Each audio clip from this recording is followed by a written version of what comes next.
ಏನಿದು? ಸರ್, ಮರಗಳನ್ನ ಉಳಿಸಿ ಅಂತ ಒಂದು ಅವೇರ್ನೆಸ್ ಕ್ರಿಯೇಟ್ ಮಾಡ್ತಾ ಇದೀವಿ ಸರ್. ಅದು ನೀವು ಬರ್ದಿರೋದು ನೋಡಿದ್ರೇನೆ ಗೊತ್ತಾಗ್ತಿದೆ. ನಾನು ಕೇಳಿದ್ದು ಇದೇನು ಅಂತ.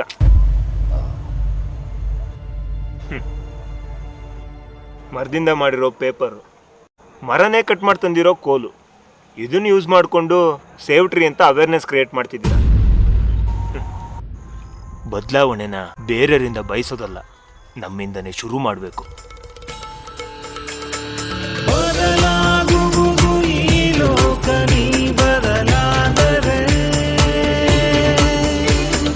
ಸರಿಯಾಗುವುದು ಸಮಾಜ, ನೀ ಮೊದಲಾದರೆ